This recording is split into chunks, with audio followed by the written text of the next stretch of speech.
Well, hello and welcome back to the Hometown Business Podcast. I'm Autumn Dell. I am your host, and today's episode is sponsored by Get It Together Cleaning Services. At GIT Cleaning, we specialize in residential cleaning for busy homeowners who value a clean home but are just too busy to do it themselves. We have a client happiness team who is just waiting to step in and totally take cleaning off your plate because there are things that only you can do. Cleaning is not one of them. So if you have been thinking for a while that maybe you could use some extra help around the house, or maybe you know you need help and you wish you would have hired somebody last week, go to bookyourcleannow.com and you can schedule a call with us. Someone from our team will reach out and find out what's not working, what you're looking for, and we will be 100% honest if we believe that we can solve your problem for you. So make the decision, be a decision maker, because those are the people that get ahead in life, and just cross that off your to-do list. Let somebody else do it. So anyways, but today I am super excited to have Miss Anna Blount. Okay, pronounce your last name for me. It's Blount. Blount. Okay, that's how I've been thinking it in my brain, but just ignore the O. Oh, okay. Miss Anna Blount. She is the founder of Team Up Mentoring, and if you are in the Monroe area, you probably beyond, you've probably heard of Team Up Mentoring. I've heard of you for over years now. So I'm super excited to have her because I know just from following your social media pages, the work you do in the community is amazing. So I'm going to let you kind of introduce yourself and tell us how you started Team Up. Yeah. So I started Team Up in 2006. So this is year 16 now for us. It's been a while. And the story of how I started it is a little different probably than a lot of nonprofits starting out. So typically a nonprofit starts because somebody decides they see a need, they want to do it. There's usually somebody who has a little bit of seed funding to make this happen, and that's how they get rolling. But that's not what happened in our case. So I was a college student at the University of Georgia, and I was studying biological sciences, preparing to be a veterinarian. I was planning to go to grad school and be a vet. I had always wanted to do that, so yeah, miles and miles away. Yeah, now you're helping kids instead of animals. But in my junior year of getting my undergraduate degree, I started working with some kids in the Monroe community. And I met a little girl in 6th grade who reminded me a lot of myself. She was very smart, and she was very artistic, and just loved school, and really hard worker. But she was in a really difficult home situation, and eventually, because of some things that happened, she came to live with me for a little while. Wow. As a college student.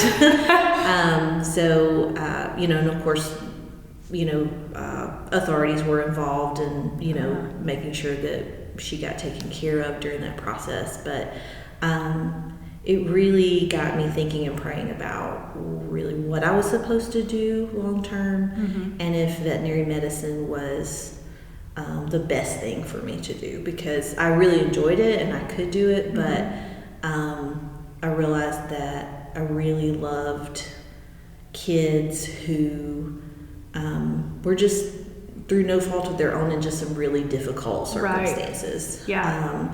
And really didn't see a lot of things in our community at the time that would help kids like this little girl. Yeah. So I joke with people that the good thing I got from my undergrad degree was the ability to research. And so I went ahead and finished my undergrad degree, did not apply to vet school, and went to work for an eye doctor, shredding paperwork for them, and spent all of my free time doing research at the UGA libraries about at-risk kids and best practices and what services were needed. Right. I ran a focus group of Walton County leaders in 2005 to hear from them, like what did they think we needed, and they said we really needed a mentoring program. Yeah. And so that's how Team Up was born. I went to work as a teacher, and I taught school for 6 years and did Team Up. It started out really small. We had 11 kids and a handful of mentors, meeting at the Walton County Senior Center. Yeah. And it grew slowly over those years. We didn't have a checking account. I mean, it was just all volunteer. Right. And then after I taught school for 6 years, a lot of circumstances came together, including some of the kids I'd been working with all this time who were becoming teenagers and really needing more time and input. And so I made a really wacky decision of I stopped teaching and I sold my house and moved into my parents' basement and went to work full time. That's awesome. As a volunteer. Yeah. Full time. And I did that for 3 years. And the Lord just kept providing for us and taking care of us and took care of me even in that really difficult time. I got to see what it was like to live with very few resources and all of the stress that's a part of that. But at the same time, I still know nothing about that. I didn't have children. I had a support system, but it gave me a glimpse into what that had to be like for families. But then we started to take off like a rocket ship. Yeah. And so in the last 3.5 years, we've grown. We have an office now. We have a team of 9 employees.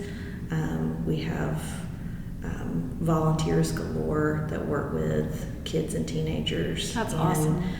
So what we do is work with child trauma survivors. And so we use a score scale called ACEs, or Average Childhood Experiences. The science on that is from the late 90s, but it's really just started coming into like the popular culture in the last couple of years, and especially with COVID, we've seen a definite uptick of talking about trauma and all of the detrimental effects that it has to people's health and just how they move in the world. It leaves its mark for sure. So we use the Average Childhood Experiences scale. It's a 10-point scale. You can find it at the CDC's website, and all of our participants have a score of at least 4 out of 10. So they're about in the top 10% of people who've experienced the most trauma in our country, and yet they're little kids. A lot of them are still in elementary school, and they're already have been exposed to that much trauma. So they definitely are a niche population, and we have a holistic, team-based approach to serving them. So we say they become Team Up fam when they join our program, and their whole family becomes Team Up fam. We walk with them as young as 3 years old until they turn 21. We get to know their caregivers. We have family support groups. That's awesome. We have curriculum that we do, with them, free summer camp, transportation, educational advocacy. I mean, it's a one-stop shop. Whatever they need, we can either provide it or we can assist them in getting to it. We started, with those 11 kids, and we have around 130 clients now. Wow. That's amazing. Yeah, and we're really excited because I don't really know if I can say this yet or not, but we are working really hard to be able to start serving kids who are in the foster care system. Okay. So right now we can serve kids, and we get referrals sometimes for kids who've been in foster care but have been reunited with their caregiver. And so we serve as kind of a way to help support that family as it gets back together. But we would love to serve kids who are currently in the foster care system. Yeah, because that's trauma right there. I mean, there's the trauma that got them taken from their home, but then there's the trauma of not living with your, being with somebody who's not your first family. And navigating that every day. So we're fingers crossed, praying hard that we'll get to do that. Yeah, that will be amazing. I love it when all the different ways that kids are served can work together. And it's really neat. I was looking over your website and I was wondering how much, if you were like just strictly the child advocate or if you worked with the family, because a lot of times, I mean, the family, they're in that situation because they went through those things when they were young. It's the only way to break that generational just trauma. I mean, when you were raised that way, that's how you'll raise your kids. I mean, most of the time. So that is phenomenal. Yeah, I think it's important to know that we serve a wide variety of families. So, we serve families who, like you're saying, the caregivers have been through difficult things and they're doing the very best they can, and they have a lot to overcome, and they need that support. We also are serving families who, maybe it's a grandparent raising a grandchild, or another extended family member who's raising this child because of, maybe the parent passed away, or something beyond anybody's control. And grandparents raising grandchildren is a huge issue too, because we were talking just before this about our own tech challenges. And we're definitely not in the grandparent season yet, but I can't imagine being, maybe in your late 60s, early 70s, and having an 11, 12-year-old in your home, and you're like, a tick what? Keeping them safe would be hard. And helping them navigate their schoolwork, and everything is online, and so there's some families like that, that we're serving, or may have even become a blended family because of that. They have their own children, and then there was a crisis with an extended family, and so now they have 2 or 3 maybe children from another family that they're stepping up and taking care of. And that can be traumatic in and of itself. If like I was the baby and now there's another baby here, and or having to share rooms or space or those kind of things. And then we serve primarily people from groups who have been historically marginalized, and so you have the issues of systemic racism on top of that, and poverty on top of that, and, just all of the things, and then in the last year, COVID on top of that, so it's definitely important to serve the whole family, and we actually have a family life director. Her name is Ade Bailey, and her background is doing family services. So she runs a caregiver support group, and then she's on the phone or visiting families all the time. Our families are divided into 3 tiers of service based on their need, and so they at least get to talk to her once a month, but they could be talking to her weekly depending on what all they have going on. Now, in the past year during COVID, like when the kids, which in Walton County we weren't out of school. Well, no, we were out of school for a while. How did that change? Like, how much more did you guys have to step in and make sure these kids didn't like? I feel like we had to change our entire program in like 10 days. It was like, how can we deliver all these services but not get close to anybody? It was a crazy time in March.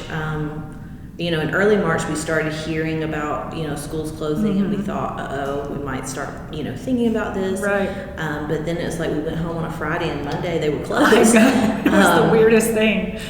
So I was really proud of our team in what we did. So we moved all our programming virtually, and we spent probably the first month making sure everybody had the tech ability to get on and do their schoolwork and meet with us and all that. And the school system, of course, was incredibly helpful in making sure that happened. But we had kids that, again, had those parents or caregivers that were like, I don't know how to help my child use this laptop. So, working with that. And then we started doing porch drops. So we couldn't go in the home, but every week we delivered something to the home during lockdown because we were considered essential workers, and we did a porch visit. So, you know, we could maintain the distance, but, you know, families could let us know, like, we need, you know, a thermometer, or we need some supplies, or just something to do with their family. Bethlehem Church did a great thing with us where they did like a game night in a bag for each family. Awesome. And so they all got like a board game and some microwave popcorn and a Coke, you know, like just some things because everybody was stuck at home. And, you know, there's only so much television. That you can watch. Do you really want them like doing that? So, you know, we did those things. We gave everybody Legos one week and then had them send pictures of what they made with their Legos and had a contest. We had a virtual hula hoop contest. So, you know, we really tried to keep up that connection. And then we started a learning pod because when everybody went back to school this fall, we had some families who have medically fragile family members in the home, and they were really nervous about what to do. And they were reaching out, you know, should my kid go virtual? I'm really concerned about, you know, where we live, we don't have good internet coverage, or we both are at work. I don't know if my middle schooler is going to, you know, stay the course. So they probably won't. I wouldn't have a middle schooler. But so we started a learning pod, and we actually hired a gentleman full-time to facilitate it. And so they did the virtual curriculum from the county. So they were getting, you know, all of the learning objectives that they needed to, but they came to our facility to do it. And this gentleman, Mr. Baker, who had experience in the classroom, facilitated. So if they ran into an issue, he would help. He would help them email their teacher. And, you know, some of them had to learn how to write an email for the first time because, you know, they were sixth graders, and who have they emailed? And they're typing in text message speak, and he's like, no, you know, you got to spell that out. And, so it worked well. We had, you know, just a small group of kids, but again, it was a layer of support that really took the edge off of the stress for those families. You know, and those families had serious medical issues that, you know, if they got COVID or really, you know, anything, their life could be at risk. You know, so, legitimate reasons to do online school. But then, of course, you guys have to be super careful, like not to spread germs, you know. So we had so many cleaning protocols, and of course, we're still doing those. But, you know, for that group especially, you know, it was limited to 5 students, and, you know, we were social distance and lots of cleaning and, you know, the whole thing. But it worked well, and we feel like the students were well served too because they weren't at home on their own every day. You know, at least they had a few people to interact with and talk to, and so, you know, not a normal experience, but a better experience than being at home in front of a computer all day. That's awesome. I mean, so much of raising our kids to be able to fit into society and have a good life, it's not always about like learning math and reading. It's that, you know, your kid knows that you care. And not to say these kids don't have parents that care, I'm sure they do, but like they were just, you know, traumatic situations change the way they parent, and to have people step in who can read to them, teach them how to read an email, you know. I mean, chances are their parents are like, show me that, because I don't know how to write necessarily an email, or, you know, I don't know. But that's really amazing because, I mean, the only way to change these families who, like you said, from no fault of their own, just had a really tough hand dealt to them, is to step in and be like, let me show you. Like, I mean, we can't erase the trauma, but we adopted my daughter, she was 14, and talking about like how it's a trauma. She was 14, she's 23 now, 24, she just turned 24. A traumatic experience bringing in an outsider, especially one, I mean, she was raised in an orphanage, she had no parents, so I mean, there were a few years where we were like, what did we do? You know, I mean, because anytime you bring an outsider in, and especially one who's had trauma themselves, I mean, it can totally turn the family upside down. But it's a good thing. Like, I feel like God always, she's living out with roommates now, and I'm like, I hope y'all know that wherever she goes, God keeps his hand on her. And what we found is when she was in our home, we were like crazy blessed in ways. And I'm pretty sure it was God was just watching out for her. We happened to be there. Like, because, I mean, for so long, nobody was watching out for her. And I think she's doing really well. So it's really cool. Yeah. And I'll say, like, I mean, our kids all have parents who love them and want to do the best for them, but it truly does take a village, right? To raise any child. Yeah. And you know, for a lot of these parents, it's that extended support system that is a little smaller maybe than others, or you know, just has some holes in it that we can come in and fill as those extra folks, you know, with like, hey, do you know this, or do you know somebody who, and and can really, you know, be there with them. That's awesome. So how do people get involved to help mentor? Or, I mean, I'm sure you have funding from businesses. Like, how do people get involved with this? So people can go to our website to get involved. We have a volunteer application online, short, sweet, to the point. But that's how it starts. You know, you fill out something online, or you can call our office and talk to us there. But when you apply, of course, to work with young people, we do a background check. And training with you. I actually am wearing some of my training pins. Oh, cool. So when you do our trainings, you get these fabulous pins suitable to wear with your lanyard, or you know, on your bag or something. But so we train all of the volunteers.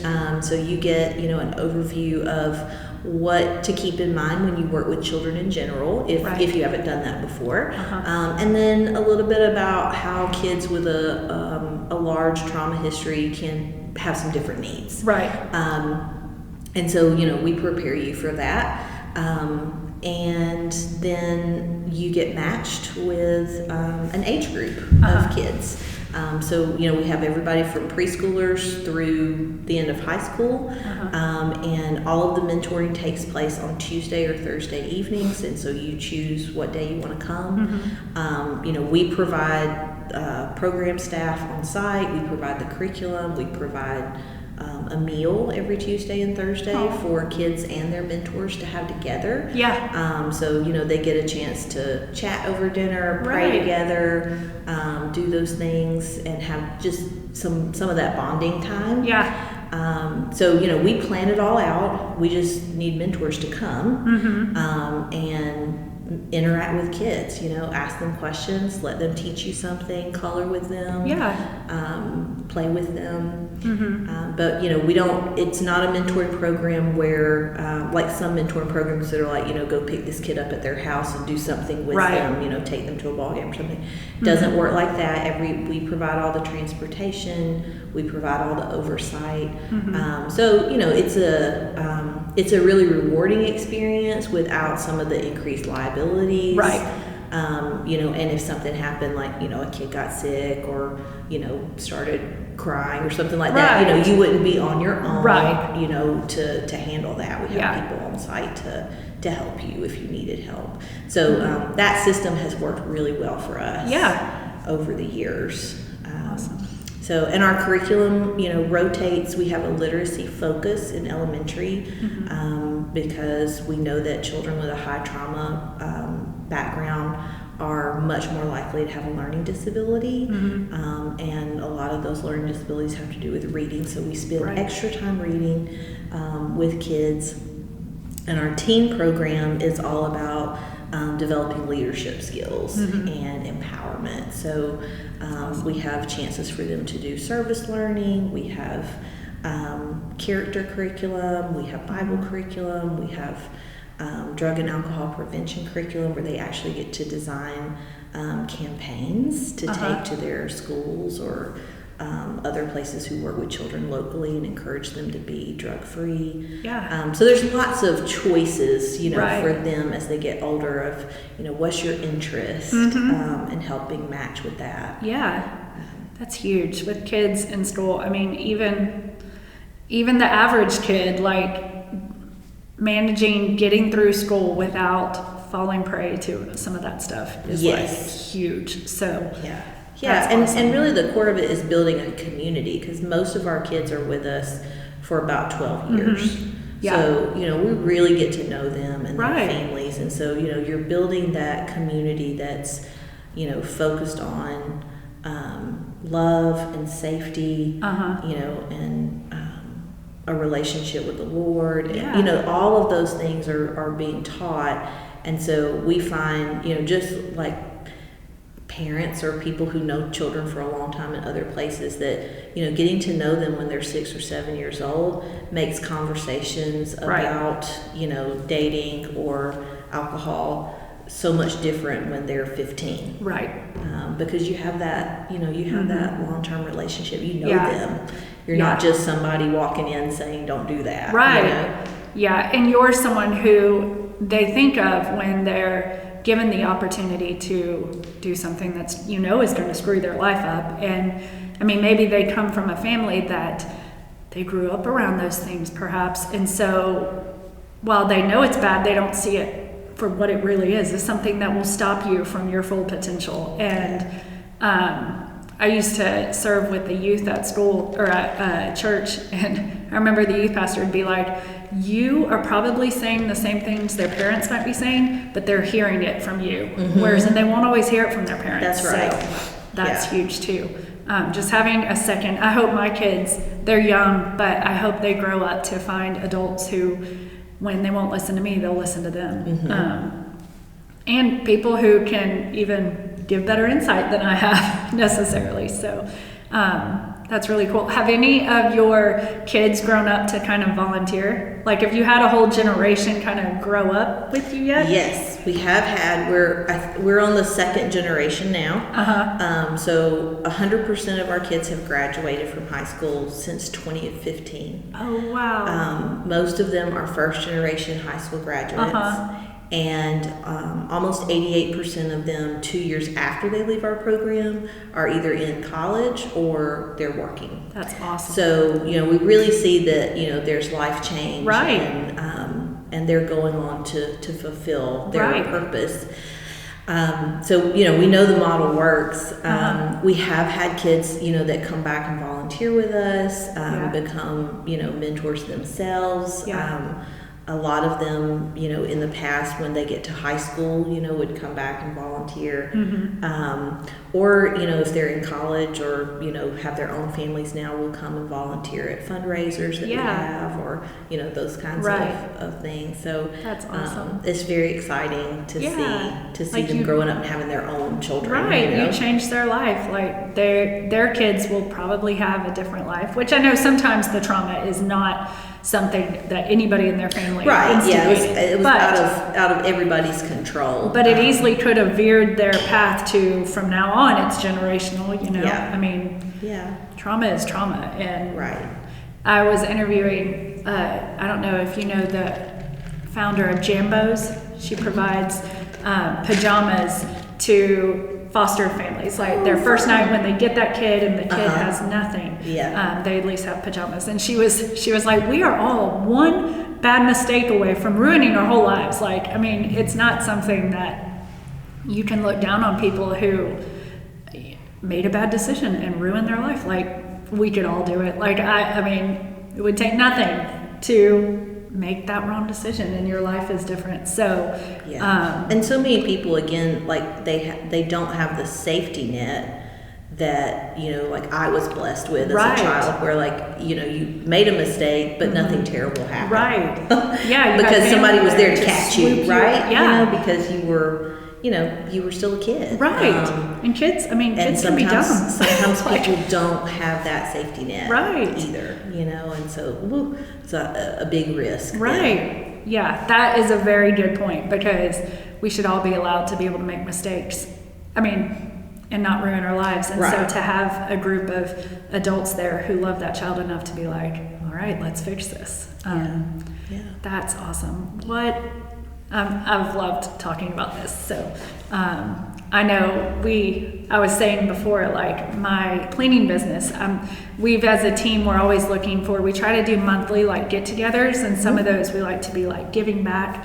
And my team is so service oriented that they're always looking for ways. So I'm excited to kind of as we grow, get involved with you guys, because I love the young people joining my team. And I'm like, what better way to pour into people not necessarily that will eventually come and join my team, but this is the workforce. This is the people who are going to be teaching our kids and running our country. So we need to, in our city, you're making a huge impact, and I'm sure you know that now, but super cool. Okay, well, I'm going to ask you a few lightning round questions. Okay. You didn't know about them ahead of time. Everybody's always like, but they're not hard. Okay, so what was your first job? My first job was working in a doctor's office, answering the phone in high school. That's good. I worked in a doctor's office once, and it was hard. There are a lot of like rules to working with doctors that are not just necessarily given. I had to learn the hard way. Like, got yelled at a lot for things that I was like, I had no idea that was like what we were supposed to do. But so kudos to you. Answering the phone is not easy. Because, it's hard sometimes to understand people, and then, people would expect for you to know who they are because, they've been there a long time, but I was new, I worked for a very particular doctor who she wanted it done like just her way. And I was like, I don't know. I'm like 19 years old. But it was tough, but it was a good learning opportunity for me. Okay, so when you're not working, how do you like to spend your time? I spend most of my time now outside of work throwing a ball for my dog. She comes to work with me, so we just got matched. Okay, is she on your website? She is, Selena. Yes. So about 4 months ago, we got matched with they call us facility dog. So she is a certified service animal. Awesome. She has public access with clients and all of that. So, so I'm her handler. Yeah. And so when I get up first thing in the morning at 6:45, I see her standing there with something for me to throw. And as soon as we go home. Yeah, you gotta keep her happy. She has a big job. That is neat. That's funny. Yeah, I saw her on your page and I was like, oh, that's so cute. Good girl. Yeah. What's your favorite book? Ooh. I didn't ask if you're a reader. I just assumed people. I'm a big reader. Well, probably Harry Potter. My 24-year-old, she's obsessed. I don't know if she reads the book. She's Russian, so her reading has never been 100% light. And those are kind of tricky books to read if English is your second language. But yeah, that's funny. She loves Harry Potter. Okay. So how can people find you online? Yes. So they can go to teamupmentoring.org, and it's TEAM, like a ball team. Right. Team Up. Or they can call our office at 770-356-4820. But all of our info is on our website, and we would love to have people who are interested in volunteering.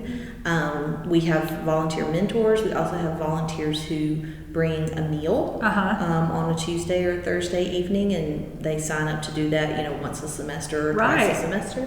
So if you have a group that likes to cook or is really good at takeout, either one, we have people who do both. We'd love to have them volunteer, and they can also find out how to donate or be a sponsor for our gala or one of our other fundraisers on our website. Okay, awesome. And I'll include all of that in the show notes so anyone listening who wants to get involved in any way can find all that on your website. Perfect. Well, thank you so much for coming in and for sharing this, because I mean, the more people that can know this kind of stuff is going on, the more people can step in and help and make a difference in our community. Absolutely. So thank you. It was fun talking. Yeah, you too. Yes, thank you. Talk to y'all later. Bye. Congratulations on spending a few minutes getting a little bit smarter, having some fun, and supporting the Walton County business community. If you're feeling super generous, make sure to subscribe, rate, and review on iTunes, Stitcher, or wherever you are. If you're a business owner in Walton County and would like to be interviewed on our show, go to our Hometown Business Podcast Facebook page. Until next time, keep supporting local.